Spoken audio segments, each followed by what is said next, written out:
সরকারের কাছে civil service cadre শব্দটি বাদ দেওয়ার সুপারিশ করবে জনপ্রশাসন সংস্কার কমিশন। শব্দটি নেতিবাচক হওয়ায় এ সুপারিশ করবে কমিশন। রবিবার দুপুরে সচিবালয়ে জনপ্রশাসন সংস্কার কমিশনের ১২তম বৈঠক শেষে জনপ্রশাসন মন্ত্রণালয়ের সিনিয়র সচিব মোহাম্মদ মোখলেসুর রহমান সাংবাদিকদের কথা জানান। তিনি বলেন, ক্যাডার শব্দটি নেতিবাচক হওয়ায় কমিশন এ সুপারিশ করবে। মোখলেসুর রহমান বলেন, প্রশাসন নিয়ে অনেকেরই আগ্রহ, বিশেষ করে বিসিএস, বাংলাদেশ সিভিল সার্ভিস, এটাকে নানা কারণে এখন মনে করা হয় ক্যাডার। ক্যাডার শব্দটির সঙ্গে নেগেটিভ থাকে। এজন্য জনপ্রশাসন সংস্কার কমিশন অনেকগুলো সংস্কারের প্রস্তাব দেব।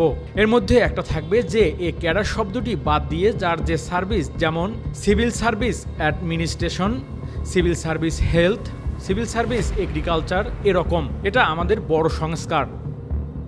ডিসি শব্দটি নিয়েও অনেকের আপত্তি আছে, যেখানে পরিবর্তন হবে কিনা জানতে চাইলে তিনি বলেন, এরকম আমরা অনেক জায়গায় পেয়েছি, যেমন জনপ্রশাসন না বলে জনসেবা বলা যায় কিনা, জেলা প্রশাসক ব্রিটিশদের সৃষ্টি। Desk report, metro TV.